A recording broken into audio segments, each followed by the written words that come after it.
Hey everybody, it's Scott. Before we get started, I want to first wish you a very happy holidays.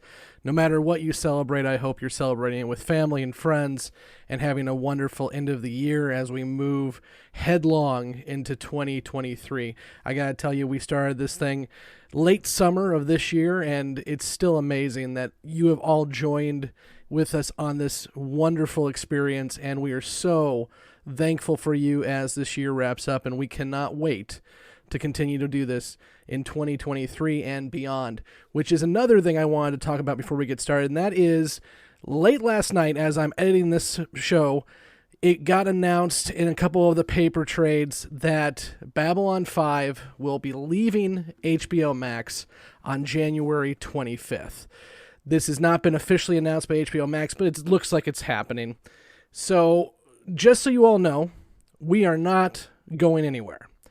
Yes, having Babylon 5 readily available to so many people on streaming has been so helpful in getting a new group of folks to enjoy this show. But we are going to continue on, whether it is on streaming or not. I think what's probably going to happen is shortly after it leaves HBO Max, be it a few weeks or a few months, it will find its way to another streamer. Until then, we're going to continue on as normal.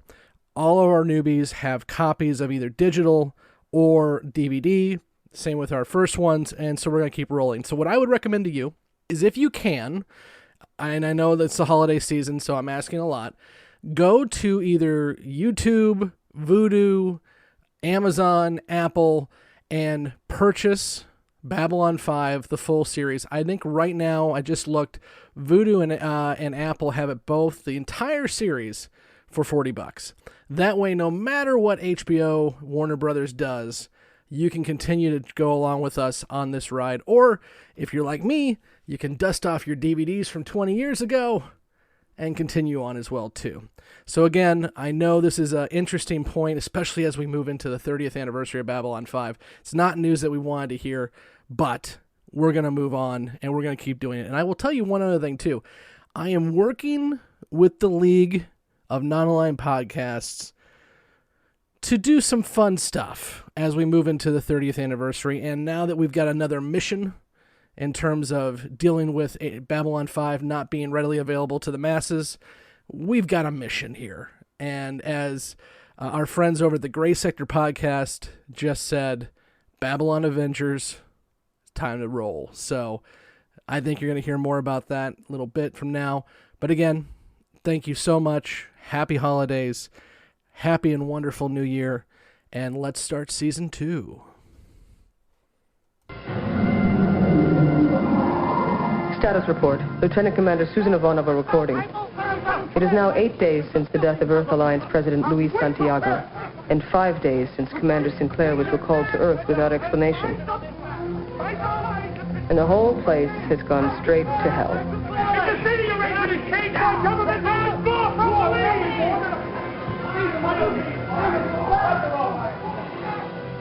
And as far as I'm concerned, the transports can wait until the sun explodes. And if you're not happy with the seating arrangements, I will personally order your seats to be moved outside, down the hall, across the station, and into the fusion reactor. Am I absolutely, perfectly clear on this?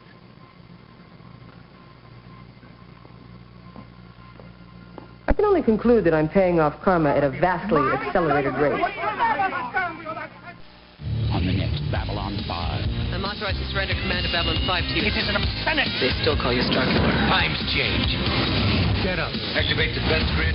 On the next Babylon 5. You have transmissions holding. Patch incoming signal. Full audio and video decode.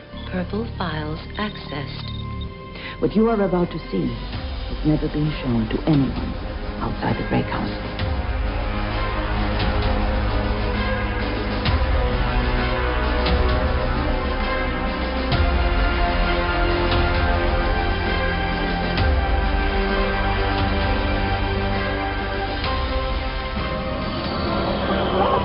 And so it begins. Hello, everyone out there in podcast land. Welcome to Gray 17, a Babylon 5 podcast, a part of the Front Row Network and NPR Illinois Community Voices. We are a group of newbies and first ones who have either watched all of Babylon 5 from beginning to end or have just started watching and just finished season 1. And we are here to talk about the first episode of season 2, which is Points of Departure. I'm Scott, and with me as always is Emily, Jessi, John, Justin, Nicole, Andrew, Evan, and Mike. And Blake is somewhere lost in Oregon at the moment, so if he finds his way home like a little lost puppy, he may join us later on. So we are here, as I mentioned, to talk about the first episode of season 2, which is Points of Departure, which has a lot of different meanings depending on where you come at this episode. Before we get started, though, a couple minutes of housekeeping. We really appreciate those of you who are leaving us Apple reviews, as well as your reviews in Amazon Audible or Spotify or whatever. And then also be sure, if you're watching on YouTube, to hit the like, subscribe, and notify button, as we were doing more and more live stuff on YouTube. Last week, you hopefully caught our season 1 recap. We'll continue to do those as we move forward. If you can go one step further, we do have our Patreon at patreon.com/Gray17podcast, where you can be a part of the discussion with our Discord. We are placing behind the scenes notes and Q&As and Ask Me Anythings on there as well. And if you can go all the way, we do have our producers who are providing $20 a month to help support this podcast, and their names are listed in the show notes below. Thank you again to all our producers. Finally, you can find us on Twitter, Facebook, and Instagram. All the links are down below, and we have conversations going in all of those. I just wanted to send a shout out to our podcast team, who have 3 of the 11 of us have had a birthday in the last week. Andrew, Nicole, Andrew on the 20th, Nicole yesterday, and Emily today. So I just wanted to say happy birthday to you fine folks. Yay. Babylon. Just for the record, there's Babylon 5. 10 of us, but okay. Yeah, there's 10 of us. But some days, she has a mouse in her pocket. It says hello. Sometimes John counts as 2 people. 17. There is 10, is there? Okay. Little rage monster might be the extra someday. My other personality count. Let's go ahead and get into the discussion on Points of Departure. And I believe, John, you have a synopsis for us. I do. And here comes my synopsis voice for Points of Departure. Captain John Sheridan takes command of Babylon 5 after Sinclair is reassigned. A rogue Minbari warship is on the loose, and the truth behind the end of the Minbari War is revealed. Points of Departure. And scene. That's very exciting. I didn't get a 10-4, good buddy, so I was just going to let it go. Okay. It's not Andrew. Read that off of the description of the actual episode. So that sounded very judgmental, Jessi. His dog ate his homework. What am I going to give away, like, scene by scene of the episode? Now we're going to talk about scene by scene of the episode. They said a synopsis. Jesus. I liked it. Thank you, Mike. Good job, John. Okay, let's go into first impressions on Points of Departure. And let's go over to Emily first. First impressions. Okay, my first impression when they showed the new Sinclair that looks like they ordered him off Wish. I don't know. I was just like, who the fuck is he? And I'm like, oh, I know who he's going to be, because he's like a knockoff Sinclair. Not a fan yet, but I'll leave that open. There was a lot going on in this. There was a lot. I feel like I have a lot more questions than I do thoughts. But one of the biggest things was, even though it's a really minor point in the entire episode, how was no one on duty at night? How was the command center just no one's there? Like, something happened. Doesn't matter. No one's on duty. Like, what the hell was that? That was just, yeah.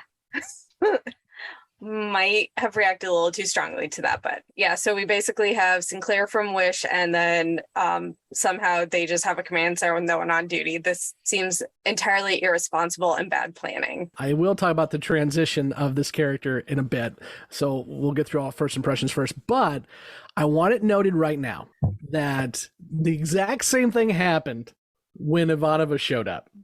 Not from Emily. Okay, not from Emily that time. But now I want to see who's going to feel this with our good buddy John Sheridan. And then I want to just rub your all faces in it in about 6 weeks when you're like, oh, I love freaking Sheridan. He's awesome. He's great. Like, I'm open to changing my mind, but the Sheridan Sinclair, I don't know. It seems like a knockoff right now. Would you like to have an answer to your, did the ship just shut down? Because that question was asked in 1994 and I have an answer. Yes, I need an answer. Okay, so it was asked in the Usenets back in the day, and JMS, because he does respond to everybody, did respond. Here we go. Well, my thought at the time, and I probably should have put this into dialogue in retrospect, was there's a window about every 36 hours when the entire CNC system goes through a self-maintenance for about a half an hour, backing things up, doing self-repair, filling logs with Earth Central and sort of thing. They normally pick a slow period in the docking, and any other routine stuff is handled through the backup CNC on the other side of the station axis. You can see it directly above the docking bay when the normal CNC is directly below it. So at first, I considered putting that in Ivanova's mouth when she says, of all the times he could have picked. But then the reveal of where he was and what he was doing fell flat. It needed to be a surprise, or it lost its impact and the humor. Oh well. He then also goes on to say that it was actually mentioned before that Garibaldi said in an episode, I can't remember what the episode was, I don't think he says it on here, Garibaldi likes to go there when it's quiet in CNC and relax. So okay. I don't know if that's an answer you like, but that's what JMS has. I mean, I'll accept it, but okay. Let's go to Jessi. First impressions. I like the new commander. I didn't want to, because when I saw him, I was like, ooh, let me Ivanova him here real quick. But throughout the episode, he was, I don't know, he was fine. He seems like he's going to be a pretty good commander. And, honestly, I wasn't the biggest fan of Sinclair. So I'm actually kind of happy to see him gone and happy to see a new commander here. Overall, the episode was good. You can tell that there's a little bit more money possibly because the CGI was the overall set looked better. And it was just seemed updated. So it was a little bit more, I don't know, modern if that's the right word or not, but overall the plot was good. The introduction of the new character was good. I liked it. John, first impressions. So there was a lot going on in this episode. I will say it appears that the production budget was significantly increased as this episode looked significantly better than almost anything we saw in season one.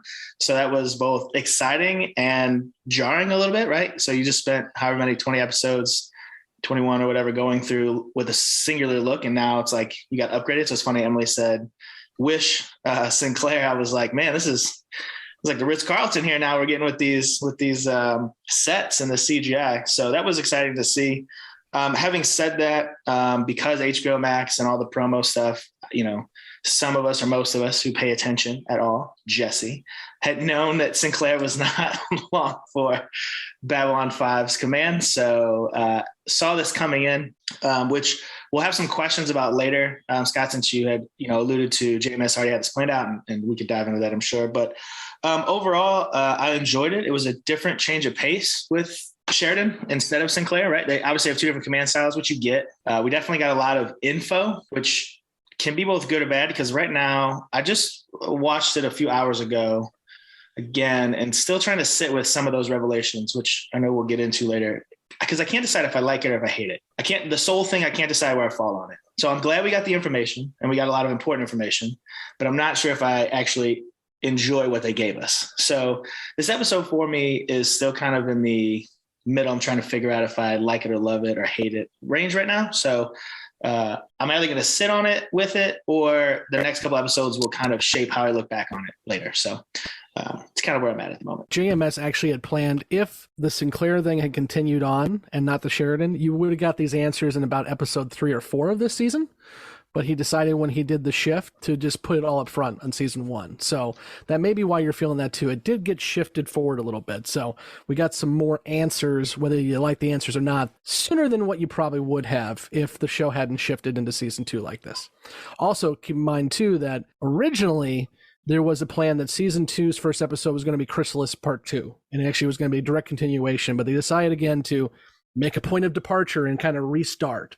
And I think that's a reason why, too, in my opinion, that you get a little bit more than what you thought you were going to get, because this is, hey, if we get new people watching this for the first time, let's just do a fresh start here. And if you started with season 2, episode 1, you're good to go. You're off to the races. I think that's what they were going for there too. Did you have something else, John? Yeah, to that last point, you got Ivanova's kind of a little recap right there when she was showing Sheridan around. She was basically like, hey, let me give you a brief hit of the important parts of season 1 real quick. So if you didn't really watch it, you don't have to watch it. Here's what you got. I also wanted to point out 2 things real quick. Lanier, MVP of the episode, I'm just going to say it. He had to do a lot of the expository work, and I think he nailed it. It was awesome. And then, we got 2 new characters. At least with Sheridan, it felt like, okay, I got it. This other one, I think it was Kiefer. Was that his name? That one felt real shoehorned and real try hard to get in this episode. And I thought, okay, I guess, again, another one where we'll see. Yeah, his name's Keffer. You're close. I will say, and we actually brought this up in Beyond the Rim, because I can't remember what episode it was, but one or more of you said, I would really like to see somebody who is in the Cobra Bays or somebody who is doing the fighting. I'd like to see that character. And we all said jokingly in Beyond the Rim, well, Keffer's coming. So here's Keffer. Okay, let's go to Justin. First impressions. I actually, for one, like the Keffer character. I'm kind of curious to see kind of how he fits within the whole command dynamic. Is he going to be kind of a regular interactor with the rest of the characters, or is he just going to be a sometimes kind of show up? But I am sad Sinclair's gone. I'm not 100% sure right now I can trust the Sheridan character based upon just kind of what happened in Chrysalis and everything like that. And right now I'm not really sure who to trust. So I'm kind of reserving my judgment on Sheridan for now, but I really actually liked the whole kind of diving deeper into the cast of struggles among the Minbari. Finally getting to see some really good warriors come up and kind of how their feelings on Sheridan are. And I can't wait to see how that kind of unfolds. It kind of makes me think Sheridan's whole placement on B5 was just to piss off the Minbari. And the Shadow People are back. So I'm really looking forward to seeing where that goes. So far, I think season 2 is off to a great start. I'm shocked, Justin, that you don't know who to trust. Like, that's something new. I know. Andrew, first impressions. Yeah, so I also really liked John Sheridan. For me, though, the best part of this episode was Ivanova. I don't know what happened between season 1 and 2, but there's definitely a character shift where she's a lot more snarky and sarcastic compared to season 1. And I think, like, in addition to the different leadership style from Sheridan, it was also a really good change of pace. Nicole, first impressions. So actually, I wanted to double back off what Andrew said. I definitely also noticed the shift in Ivanova. Her rundown to Sheridan was hilarious. I was cracking up, and she had a lot of good lines in this episode as well. And the very beginning, when she's like, "It's been like hell here," and this and that, and at the end, she had a really great line about guilt, which I wrote down, which I feel like is advice that all of us can take. But I'll get into that later. Okay, so as you all know, I'm a Sinclair stan. Okay. So I was pissed when I saw that this new guy is here. I'm like, who the fuck is this guy? And I really want to hate him. Like, off the bat, I'm like, fuck him. I hate him. And then as the episode goes on, I'm like, shit, I kind of like him. Shit. Oh no, I don't want to like him because I want to hate him. Because again, I'm a Sinclair stan. But I can't help but kind of like him a little bit. So he grew on me as the episode went on. But I feel like since I love Sinclair so much, it's going to take a little time. And also one other thing I've noticed is you guys all said it was going to happen. We're going to get our questions answered. Lanier straight up is like, here's what happened at the Battle of the Line. Here's what happened with the Sinclair. Here's what happened here. And I was like, oh, okay. Well, here it is. He's laying it all out for us. But then at the end, he tells the cocoon of Delin, oh, we didn't tell him about this and this and this. So there's still more that we don't know. So it's like, here, JMS is giving us a carrot. He gives us a couple bites and then he takes it away and then I'll give you another bite and I'll take it away. And I was like, God damn it. I want to know. So that was totally, you said it was coming and it came. So that was kind of cool. But the information was good. I'm glad to know exactly what happened in Sinclair. Why are you laughing at me? I had to go off on mute just to laugh at you for that. You can listen back and see what you said later on. Enjoy. Oh no, did I say something stupid? Great. But anyways, you know what I was trying to say, because I put my foot in my mouth a lot. But anyway, overall, I thought the episode was good. There was a lot of Minbari history and a lot of things going on that we got to learn, which was cool. I also agree Lanier was a big part of the episode. I thought it was kind of cool when he told that guy, if you're going to kill me, just do it, bro. Like, he stepped right to him. I kind of hated that guy, Kalain. Kalain, is that how you say his name? Right? Yeah, I kind of wanted to punch him in his stupid face. But yeah, other than that, I have a lot of questions and thoughts and predictions and a lot of comments about the plot. So we can get into that later. But overall, I liked it. I want to hate Sheridan. I didn't. I missed Sinclair. But now we know what happened to him in the Battle of the Line, at least. Kalain knew you were going to take a punch at him, so he decided to take cyanide instead. He figured it was a better way out. Yeah, because I would have whipped his ass. I do like that you guys are noticing that Ivanova's shifting a little bit, because even Claudia told you in the interview, and I still can't believe I can say, hey, Claudia told us this, but she gets to do more in season 2. Welcome to season 2. Mike, first impressions. If this was an episode of the Great British Bake Off, Paul and Prue would describe it as a bit stodgy. It's a very dense episode. There is a lot going on, like way more than I would have realized. Way more than I remembered. I can't even distinguish whether there's an A plot, B plot. It's just it's the whole alphabet full of plot in this episode. So I mean, overall, I love it. I thought it was a great episode. It was very engaging. But yeah, they packed a hell of a lot into episode 1 of season 2 with the introduction of not only a crap load of world building, but also a whole brand new main character, the Scarecrow. The Scarecrow. Of all the stuff in his IMDb, you're gonna go with the Scarecrow. That's what you're gonna pull. That is the one that I used to watch. Dude is fucking Tron. Like, yeah, he's Tron. He's the Tron. Scarecrow. He's fucking Wyatt Earp in one episode or one thing. Billy Montana. That was the other one I was trying to find. Okay. Anyway. Okay, and then Kevin, first impressions. Yeah, as somebody who, having watched this show before, wasn't the hugest Sinclair fan, in large part due to Michael Hare's, acting, which I have a new appreciation for. I'm a pretty big Sheridan fan, so I'm glad that we've gotten to this point.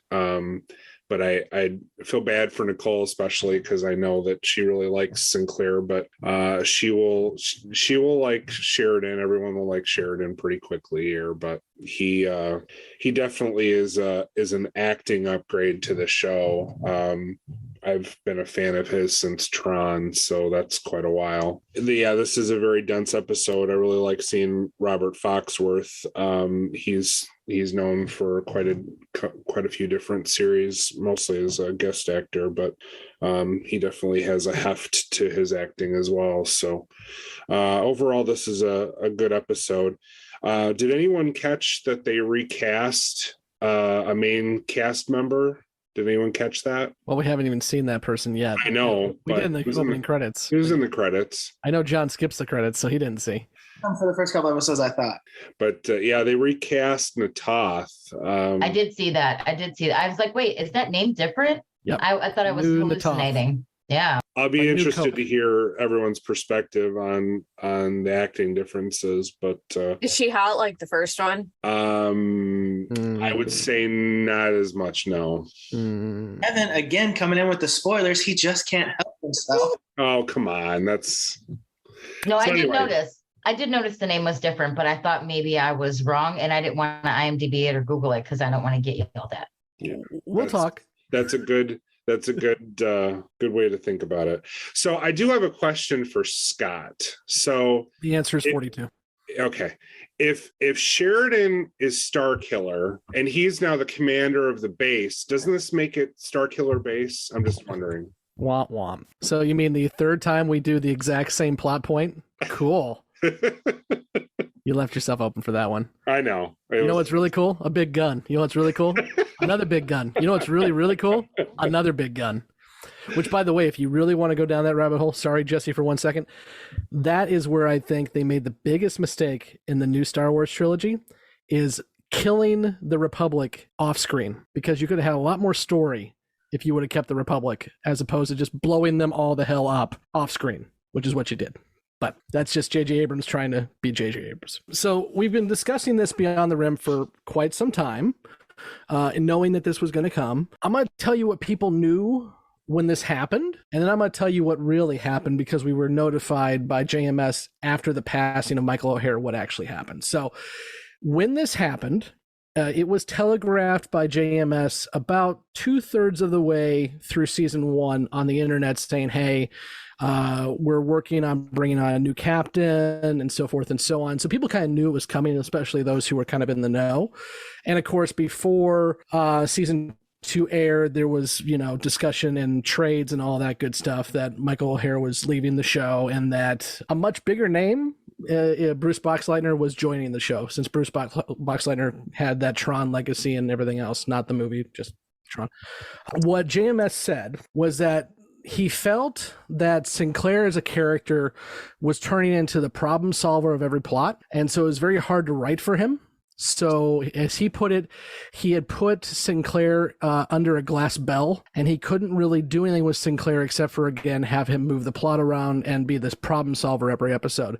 So he decided to, quote unquote, break the bell and remove that character and go another way in terms of having Sheridan join. And of course, as much as you may want to say that Sinclair and Sheridan may be the same character, we already know a couple of major points. One is Minbari wanted Sinclair there. Minbari do not want Sheridan there. Also, Sheridan is more military, whereas in Sinclair was more, grunt kind of fighter pilot. And we also know that Sheridan had a more active role in the Earth-Minbari War, because he was actually the only guy who actually scored a hit. That being said, that's what was told back in 94.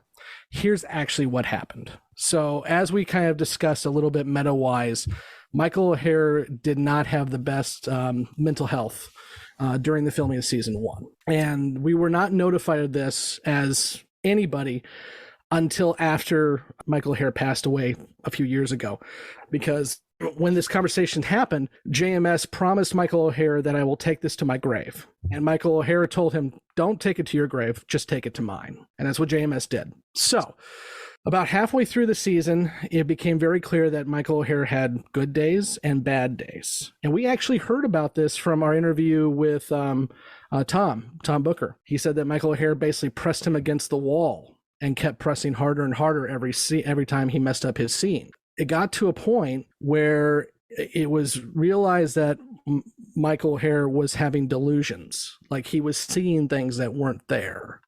And so there were conversations, and originally JMS offered to hold up production to allow him to seek treatment, to see if he can get well. And actually, O'Hare said, don't do that, because if we suspend production, there's a good chance the studio will just say we're not coming back. And I don't want all these people to lose their jobs because of what's happening with me. So at that point, it was decided that he would leave the show. And also keep in mind too, as we mentioned 2 weeks ago, Chrysalis was filmed about halfway through the production order because of all the stuff they had to do with Chrysalis in terms of the effects shots. So when they finally get to Chrysalis and move into season 2, there's not a real good stepping off point aside from Sinclair's been reassigned, the end. So that's where we're at. And that's what happened. So it's very unfortunate that Michael O'Hare had to deal with that. And from what I understand, it didn't get much better for him for the rest of his life. And his life ended before it should have because of his mental health issues. But that's what happened. Scott, I have a question for you. Yeah. You said that it was made known about 2/3 of the way through the season. Does that mean 2/3 of the way through the airing of the season or the filming of the season? I think the airing. It wasn't like, hey, O'Hare's leaving. It was, we're working on bringing some new characters in for season 2, and he started kind of laying the groundwork there.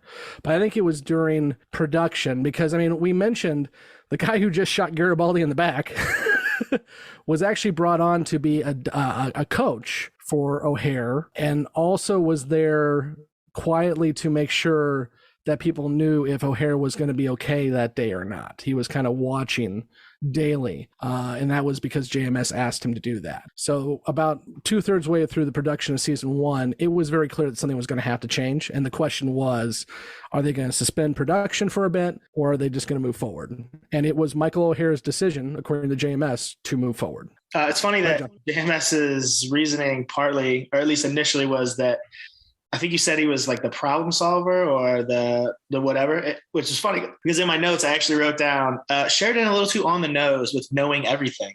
And there was any little like, what is this? He's like, give me a second. Yep. Got it. Figured it out. This is exactly what it is. It was like, to use Emily's Wish analogy, it was like a Wish Sherlock Holmes. It was like, anytime anything happened, he's like, I got it. Figured it out. And so it's funny. We're like, oh, I replaced one guy for what I thought was the exact same thing. And then the other thing I had on that was, and I don't know if you could give it away because I don't know if it will be spoilery, but I mentioned it at the top. You had said that JMS had plotted out 5 seasons worth and had all these note cards. Now, I cannot imagine that he initially had, one of my real life people portraying these characters is going to have this issue and I'm going to have to adjust.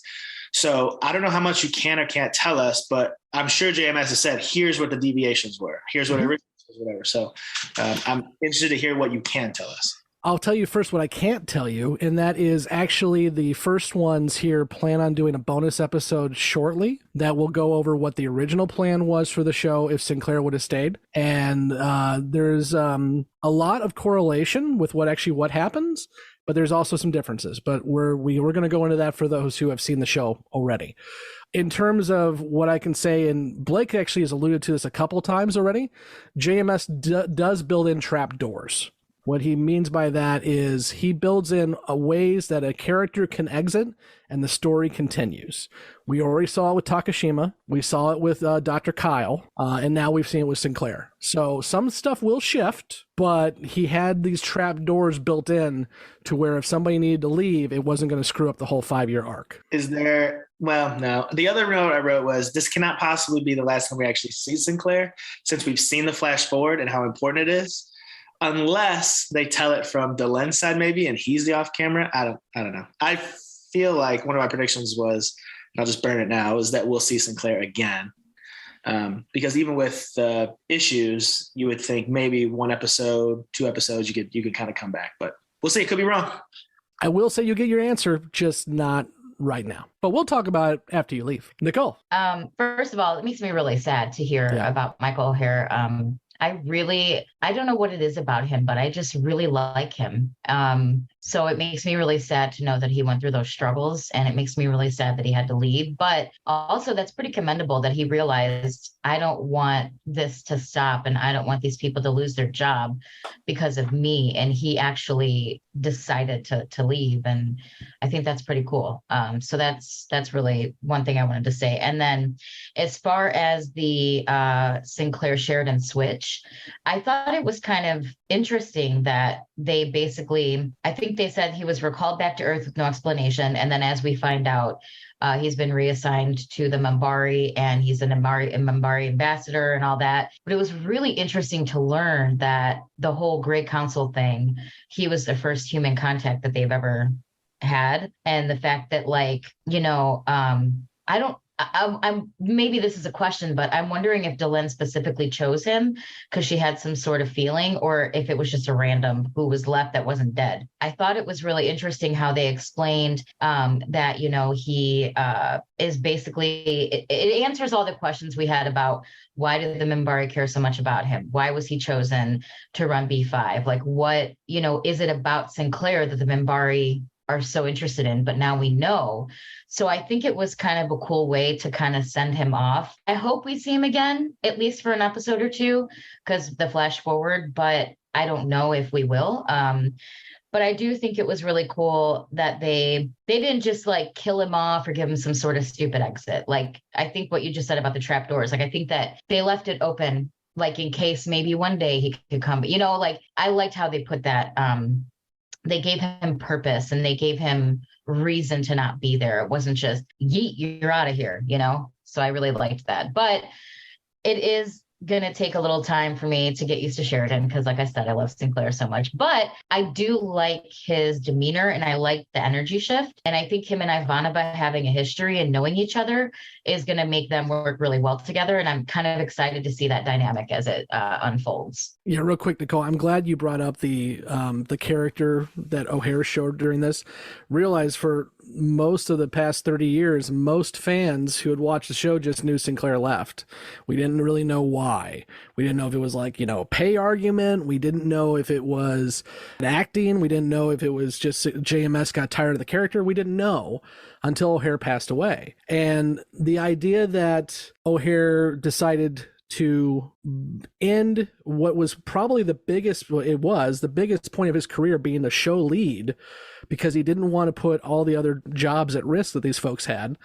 And then telling JMS, you can go ahead and tell my story after I'm gone because I want people to know the story. He didn't want people to know when he was still in a career because obviously that would have jeopardized his career. But as soon as he was unfortunately gone, he gave JMS the permission to tell that story. And I think this says a lot about O'Hare. It really does. Were they really good friends, basically off screen, I would assume? Sorry, I didn't mean to interrupt. I don't want to speak for JMS, but based on what I've read in his autobiography, I would say yes. Not only were they working together during production, but there were already conventions going during season 1, and they were traveling to conventions together and doing all that. So I'm sure they spent a lot of time together. John? I wanted to touch on something that Nicole mentioned because it was both interesting, which I'll talk about a little bit, but also led me to a question, which I just want to clarify. When she talked about Delenn choosing Sinclair, did I hear Lanier right? This is the question part, that Sinclair was the first one to be discovered with a Minbari soul or the first one to be interrogated? My understanding is both. Okay, so obviously the first one to be interrogated and the first one to discover they had a Minbari soul. I would go even further, not the first one interrogated, the first human they've had contact with, period. It sounded like the first ever experience with them, and there was a shock that, they might have Minbari souls, because who would have expected that? You got to recognize. It said something about how they didn't know where these disappearing souls were going to until they captured an Earth pilot to interrogate him, and then they're like, during interrogation is going through his brain is when they realized, oh shit, he's got a Minbari soul, and so then now I guess they did more. And they found more of them had Minbari souls. So then now they know that's why they have this special attachment to humanity. And that's why they decided to shut down the war immediately. And remember, we got showed that again in this episode too, when the two Minbari go at and the one from the council says, we have never harmed our own.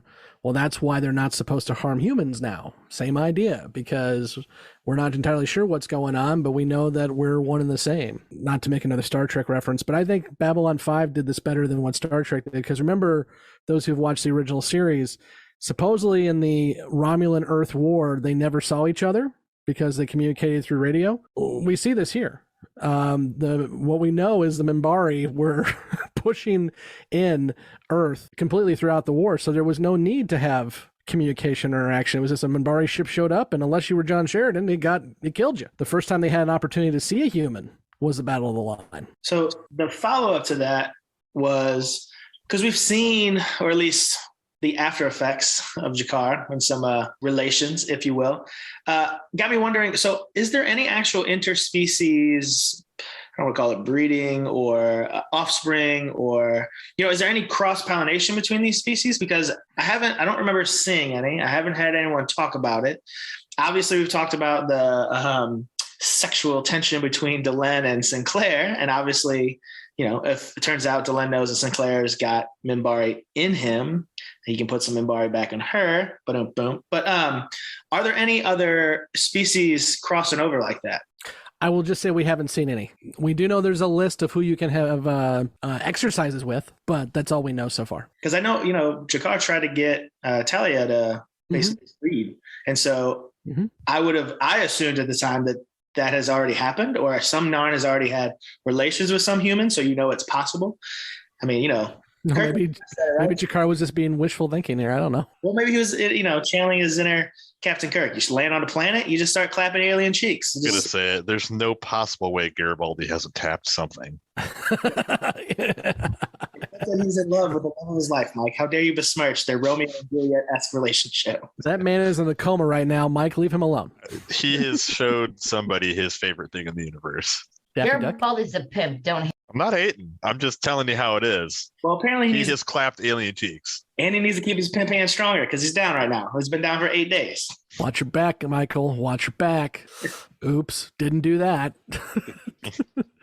Nicole. So something you said made me think of something that happened at the end of the episode. So it's relating to what we were talking about the human and Earth war and all that. One thing that Lanier said, which you made me think of when you were talking, was that there's a great enemy and the prophecy and all that, and then the darkness is coming. And he specifically said that the humans and the Minbari are going to have to work together to beat this darkness. So I think he said we'll have to join. Yeah. So maybe this is more of a prediction or a question. Yeah. So basically, like maybe the Minbari and the humans are more connected than they think, and they're going to have to kind of become one unit also is like the darkness, those shadow murder puppet spider things. Like I have so many questions, but anyway, I'm getting ahead of myself, but I did write that specifically down, and you made me think of it, that's going to be a point that we're going to have to see. As I mentioned, Blake was lost in the wilderness that is Oregon, but he has found his way home. So, Blake, do you have anything you want to add about the shift between Sinclair and Sheridan? Well, I'm not sure it was the wilderness of Oregon. It was Eugene, which can be pretty frightening of a place in Oregon in its own self at times.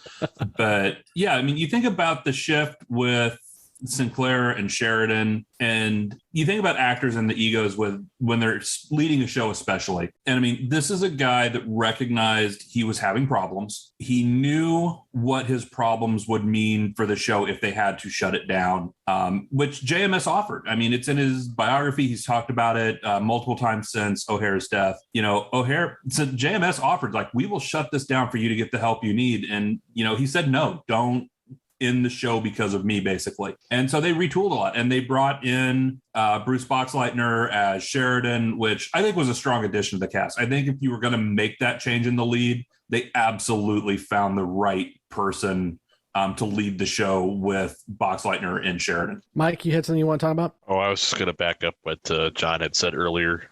Something that struck me as funny about the difference between Sinclair and Sheridan. So if JMS felt like he had a problem writing for Sinclair because he was becoming the guy that was the solution to every problem, but I also feel like that was exactly the character that they wrote for Sinclair.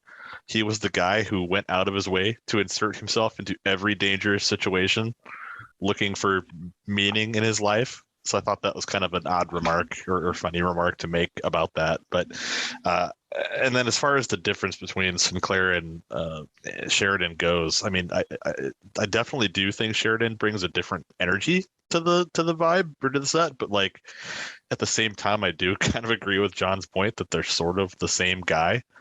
And I also was kind of taken aback by the fact that, like, at least in this first episode, they really turned Sheridan into like the whiz kid who just seemingly knew the solution to every problem a little bit. And I get that they were probably trying to just top load his character to make everybody impressed with him up front, but it just came off maybe a little bit heavy handed. Yeah, I think the one thing I noticed on that is when he asks, like, are those our ships in the screen? I'm like, if you don't know what you're looking at on the screen, how are you going to know? Yeah, weren't you the captain of a battleship? Yeah. Like earlier in the episode. I get what they were trying to go for. Like he was surprised they could see him, but the way they played that off, he looked kind of dumb. One of the hardest things to do on and in any story is somebody's got to be the idiot that asks the question that would be obvious to all the characters, but is not obvious to the audience. And the best writers do that well most of the time. And I think JMS does that pretty well a lot of the time, but every once in a while you get one of these clunkers that it could have been done better, but that is what it is. You can pass that off as well. He's used to his ship systems, and maybe the station has a little bit different system, but that's a hard thing to write. John, you got something? Yeah, there were stark differences, but even though, they both ended up with the answers, I think how they got there is different. And I actually do appreciate. So, I know they came out flat out and said it, right? He seems to be an antagonist for the Minbari and blah, blah, blah. But their conversations or their attitudes toward the war and conflict in general seemed very different. So the impression I got from Sinclair a lot of the times was that he abhorred conflict and was one of those reluctant soldiers, if you will, not looking for a fight, tried to avoid taking others' lives and this and that, had a much more diplomatic approach to his tenure as commander and his general disposition, whereas Sheridan seems to kind of embrace the animosity that the Minbari. I know at the end he had a little, oh, maybe I should leave. But up until then, it seemed like he kind of embraced that and was proud of his role and the fact that he was the only one who got one for, quote unquote, the good guys. And, when he was looking at his medal, at first I thought, I was looking over what he's done well. And obviously at the end, when he starts talking to Ivanova and basically saying, maybe I'm the cause or what's going to be the cause of this war, maybe I should leave, blah, blah, blah. But up until then, just the way that they handle their diplomacy, I thought I got a little bit of a difference where Sinclair was a little bit more peaceful. Now, again, I've seen 21 hours of him. I've seen 1 hour of Sheridan. So more yet to come. Don't get me wrong.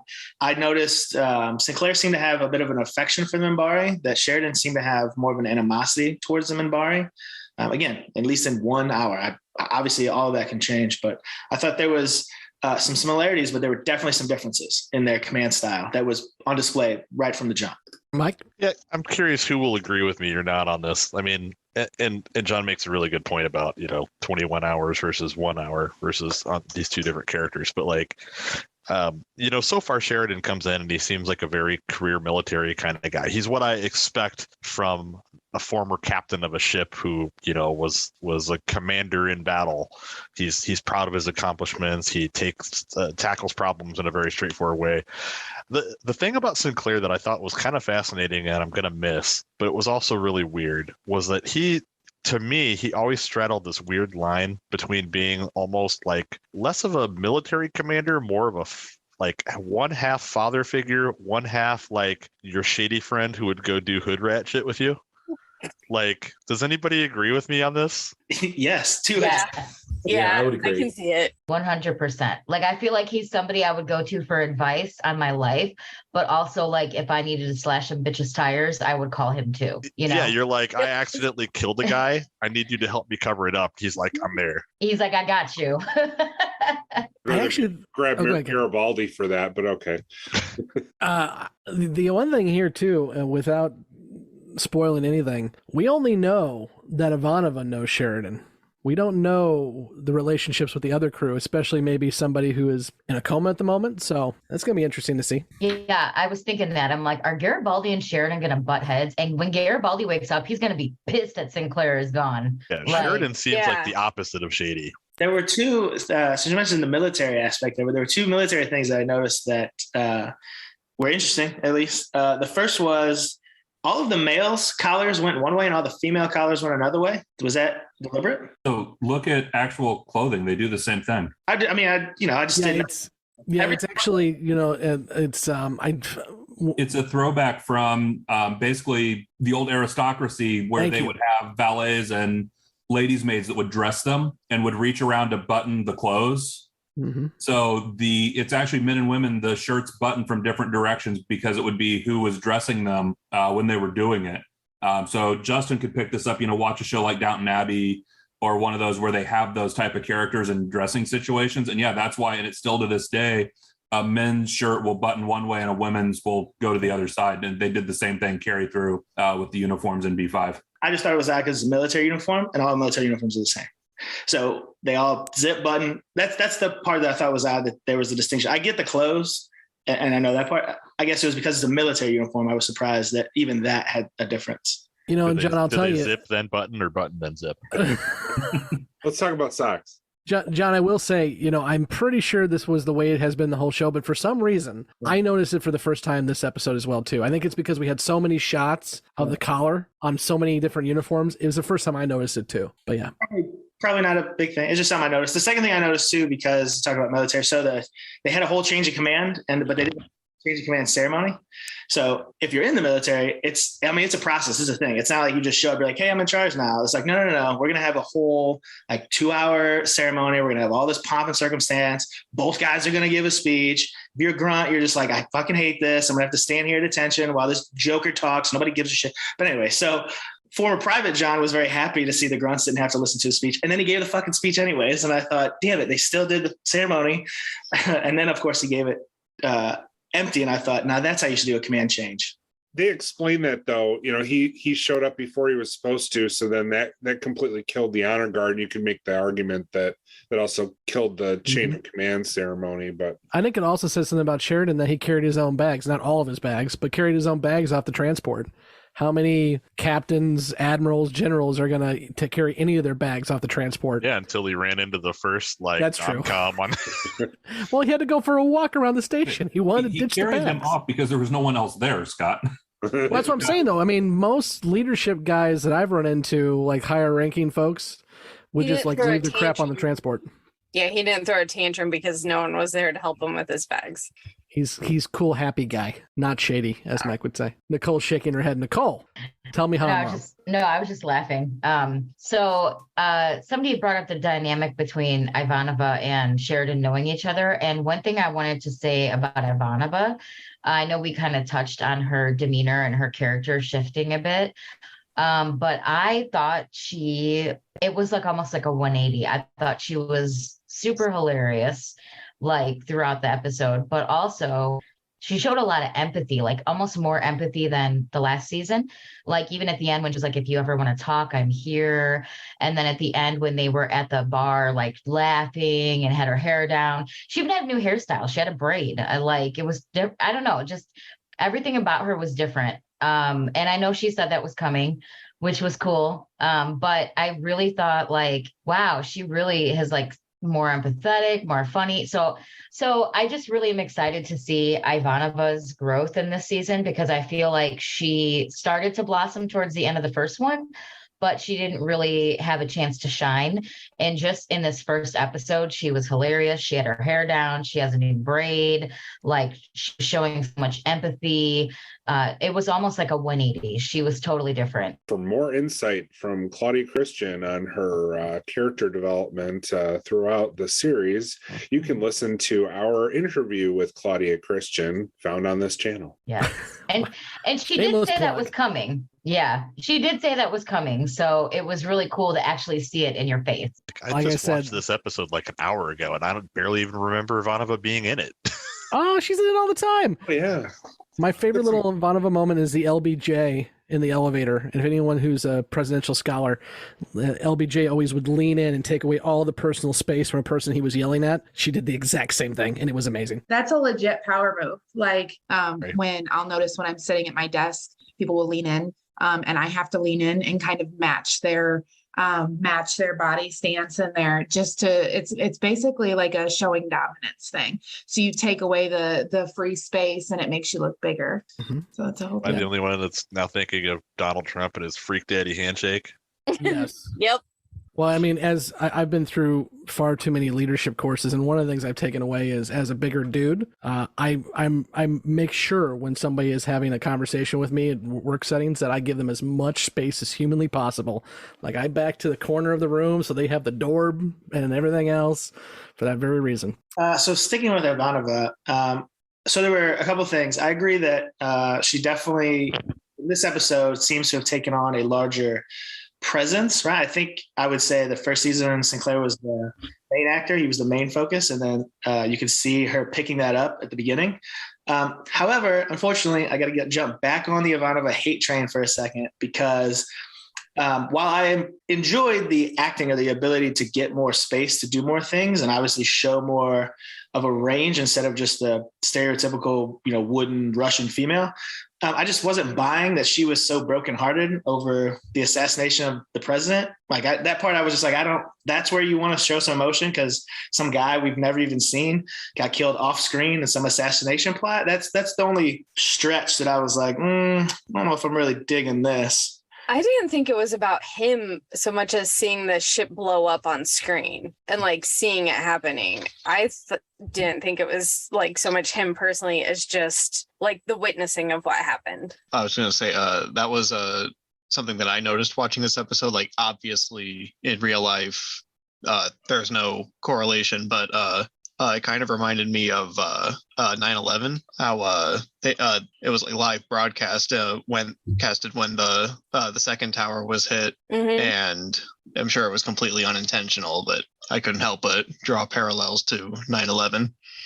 Well, she mentioned too the feeling of not being in control, right? So she was like, "Oh, it's just I couldn't do anything. I couldn't help. I couldn't do whatever." Which, again, I mean, I wouldn't say it was super like, oh no, this was terrible, but it was just that part I was like, man, it seemed like such a quick 180. It was like, so we see you in the front, you're bossing people around you, which, let me do it a little aside. She's been in charge for 8 days and even she admits it's going to hell. Doesn't bode well for her promotion capabilities to eventually run Babylon 6, maybe, which I thought was funny. Actually, also it made me think of, is this the first time they've used voiceover on this show? Not including the opening credits. I believe so. Am I right? I don't remember them doing it before. I don't remember them doing it. If you count The Gathering. Yeah, okay, yeah, I guess The Gathering did, right. but I think actual episode. And really, the Gathering was the opening credits. We just didn't get the opening credits. Yeah, it was a little jarring. Usually voiceover, it's rare that it works, but I did enjoy her little, last thing I'll say is I did enjoy, but jump back on the I love Ivanova train, is I enjoyed her little Aaron Sorkin walk and talk with Sheridan. I thought that was... Yes, I caught that too. We've kind of mentioned this already, just like the production value seems to be going up. I think the cinematography and the just the photography in general is going up, and you'll see that throughout as well too. I think they figured themselves out. They got through their growing pains in season 1, and we're off to the races in terms of being high quality TV. Kevin? Andrew, I thought your correlation to 9/11 was really good. I was trying to think of one, but I've asked a lot of older adults earlier in my life about the Kennedy assassination, because I was quite a Kennedy fan growing up. And, that was a really, traumatic experience for even people that, didn't vote for him or weren't, all that thrilled with him. And so you can see how that would be a very, traumatic experience for, the armed forces, who presumably have that as their commander in chief, I would imagine, to be taken out like that, even if they all believe there was no nefarious conspiracy, whether there was or not. So that I think is also a pretty relevant comparison. But I don't know. I wish that there had been a scene that they had inserted with Ivanova, maybe talking to, I don't know, Franklin perhaps about, I can't believe that Sinclair's gone, that kind of thing. But you can figure that something like that probably would have happened, and maybe they just cut it. But I think that would have been a good addition. Blake? I was also going to comment like Kevin did. That 9/11 comparison is a good one, especially when you think the several days later, because it wasn't just that day. I mean, you watched broadcasts for days after that just still had that sense of shock, and really no one knew what to say, and I'm even thinking when SNL came back, 2-3 weeks later, and that, opening bit still sticks in my head of, you've got Lorne Michaels standing there going, how do we be funny?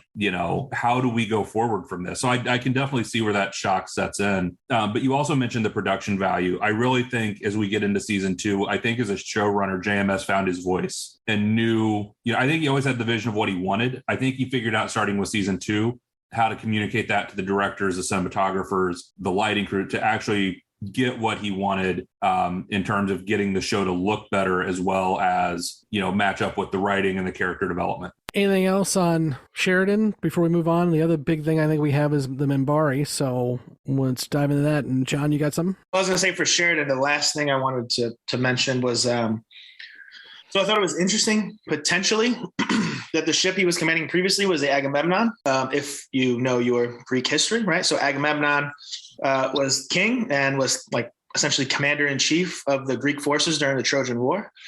So obviously he's the captain. He's, I thought maybe there'd be relation, although hopefully not the way that Agamemnon's life ends. His wife murdered him, assassinated him. So I don't know if we'll see Sheridan with a lady, but if we do, just know my immediate prediction is going to be that she will shiv Sheridan and end it for him. But I know how much JMS puts into detail, so I thought, oh, maybe there's something with him coming from the Agamemnon.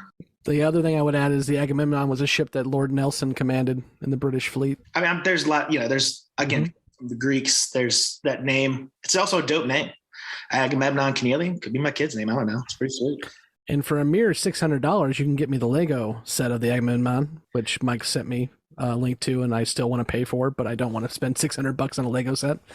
But it's a cool looking ship. I will say too, one thing on the Agamemnon, I can't even say it right, but whatever, is JMS was not happy with the first Earth ship we saw. Again, production value. Remember that ship we saw, second part of A Voice in the Wilderness? So this is his answer to that. He basically upped the ante on everything. And of course, in continuity, the idea is that first ship we saw was pre-Minbari War, and the Agamemnon is post-Minbari War, so it's an upgrade. And then, so the last thing before we move on to the Minbari, because there's a lot there. Garibaldi was in this episode. He was kicking it in the ICU as he had been there for 8 days, but it did give me a question when Franklin was like, oh yeah, it could be hours, days, weeks, years. I am 100% sure that Garibaldi's going to wake up. But what would happen if he wouldn't? Or how long would they let him stay in this coma on the ship before someone, and who would that be, has to make the decision to pull the plug? Trying to off the man? Is that what you're doing? That's what I'm saying. So like, again, he's going to wake up. He's the main character. He's definitely going to wake up. But I'm just saying, okay, in a real life situation where he didn't, how long would they let him stay in the coma on the ship? And who would jump in and say, all right, it's time to... Who has legal rights to make that decision if he doesn't have family? Because as far as we know, he doesn't, does he? No. I'm sure that's probably commanding officer territory, though. He's been definitely trying to get Talia to be his family, but she hasn't agreed to that. Hold on. So what Justin just said is why I bring it up. Because it could have been an awesome plot point if Sheridan comes on, Garibaldi's in a coma, he doesn't wake up. It's been like a month, 2 months, and Sheridan goes, it's time, guys. He's got to go. And instant conflict with the rest of the crew because he just offed Garibaldi. I need space for more of my oranges and hydroponics. We got to get rid of this guy. Okay, hold up. Since you said it, I got to talk about it. They continue to bring up the fact that they can't get these foods and these fruits. How are we this far into the future? We can travel by light years, but you telling me we have not perfected or improved the process of preservation and or transportation to get these foods out there? I looked it up. You can freeze oranges and they're good for a year. So they can last on a ship from Earth to wherever, even in the outer rim, wherever he was. Why is this an issue? I don't understand it. I think the argument is fresh as opposed to frozen, but I've never had a frozen orange. I don't think it's going to be as tasty. I guess. Future transitions to Minbari. Garibaldi better come out of that coma because yet another dude showed up on this ship with a gun. The security is lax as hell. So he needs to wake up and get these people in line. That's because the next guy in security is in on hits and tried to kill his damn boss. We still have Lou. Lou's somewhere on this station, and I hold out for Lou being, the hero we need and the hero we deserve. Well, you're my boy, Lou.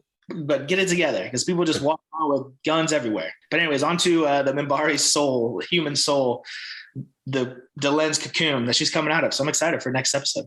Anybody else have anything they want to add about this? Nobody wants to pick up on that. All right. How do you know she was coming out? It just looks like it was cracking. I'm gonna be nice and decent. It looked like she was crying. It looked like the cocoon was cracking. No, it was cracking like she was gonna come out, and there was. It was actually a significant little piece too, yeah. Oh, it looked like she was doing something. They said it was going to be a long time. So, what's a long time? Really, 2 episodes? I don't think they really knew how long it was going to be. I think you had your bets by saying it's going to be a long time, even if you don't think it's going to be a long time, because you buy yourself some leeway with that. Lanier did say come back much later. That's what I'm saying. It wasn't it didn't sound like, hey, come back next episode and you'll see Delenn pop out of this. Well, and when she's out, there might be some transition processing that needs to be done. So maybe she needs some space to, I don't know, deal with the changes before she goes gallivanting around the station and figuring out Sinclair's not there and her husband's gone. What's she gonna do? She's gonna be so upset. Needs to have Austin Powers reanimation process and have a We're real gonna go through a couple weeks of Lanier feeding her from his mouth and like a bird. Bird style. Only time will tell what comes out of the cocoon, be it moth or be it butterfly. No, but real quick, Lanier dropped the single most relatable line of the entire first or probably second season. I'm just going to make that distinction right now. He told that dude to straight up kill him or fuck off because he had too much work to do. And I 1000% understand where he's coming from. This is one of the many reasons why I just love Lanier. He just doesn't give two shits. He's just like, I'm here to do a job and make sure I make Dylan look good. That's my job. So that's what I got. Yeah. Nicole? So a couple things. That Kalain guy, was he coming in there to kill Dylan? Yes. Because I thought they couldn't harm each other. They weren't supposed to. No. Okay. No one was there to kill Dylan. Okay, so he was why there to was make he? it look like he was going to kill Dylan. Oh, so he was going in there guns blazing to try to make it look like that so they'd fire on him and then they can have the war. Got it. Okay. Death by cop. Yeah, his death by entire cop. intention was to get somebody to shoot him. And when they didn't Got shoot it. him, he decided he would just make a body for them and, hope for the best. Gotcha. Okay. So is Dylan, so she's in her cocoon and Lanier is in there with her and he was lighting all those candle things at the end. And so is he kind of like just taking care of her in the meantime or protecting her or, I mean, cause he's technically her like stand-in if she's unavailable, right? As an ambassador, he would be like her spokesperson. Is that right? I think that's probably true. We've seen it before. I also Yeah. think it must really smell in that room, and so he's actually lighting scentsy candles. Yeah, I was wondering about that. Like, He was putting it rather close to the cocoon. if she's dissolving in there, does that have an aroma? Ew. Wait, worst comes to worst. Metamorphosis isn't pretty, Kevin. I don't know what to tell you. Worst comes to worst, the Pac Morale will have dinner. It'll be fine. Ew. Gosh. Nicole, did you have guys something else? remembered that reference, bunch of nerds. Yeah. Yeah. So the whole the soul thing. So basically, from what they said was that Sinclair was the first human contact they've ever had. After him, they've tested people and they found that Minbari souls that are disappearing are being reborn into humans. So I guess my thoughts are, I think that's kind of an interesting way to tie them together because from what I understand with their case and stuff, the soul is like sacred, right? Because wasn't that one guy like collecting their souls and then Dylan kind of freed them at the end or whatever? Yes. So their souls are like sacred. So essentially, and maybe this is more of a question. So if Minbari souls are being reborn into humans, would they consider humans like sacred in one of them? Like obviously they're not going to harm them. But not everybody knows that, right? Is that kind of what they had said? Yeah. Yes. Ivanova and Sheridan have that same conversation. Do they know about what is this all about the soul thing? No, they don't know about the soul thing. Okay. So my thought, or I guess another maybe question was how we said at the end about how there's a great enemy and the prophecy. So it leads me to believe that there's still a lot more that maybe we don't know, even though they gave us a lot of information. So there's still an element to this Minbari that I'm finding them a little less shady now, but I still feel like there's a little shade and like all the infighting with the Minbari and all that. I'm not really sure how I feel about this whole situation yet, kind of like John said at the beginning. And then just to clarify, they did blow up the Trugati, right? That's gone. That's done. Yes. Yep. They actually Okay. they being I know they like hit the. It wasn't they who blew it up. The Trugati blew themselves up because the engine was a clean hit. Ivanov said it was a clean hit, and then they nuked the reactor because they wanted to die. Okay. Yeah, because I know they disabled the engine, but I wasn't sure if like everyone died or whatever. But then I saw it blow up. So, were they trying to do that to like kill other people, or did it just blow up? They were trying to kill themselves. That was a thought I had. Is like, okay, I thought maybe they set their ship up to explode and kill the other people around them. They had no want to become intention. martyrs. Yeah, they had no intention of killing anybody else. That's why they flew past the Star Furies. Their point was, we've been flown around for 12 years and we want to start some stuff. Got it.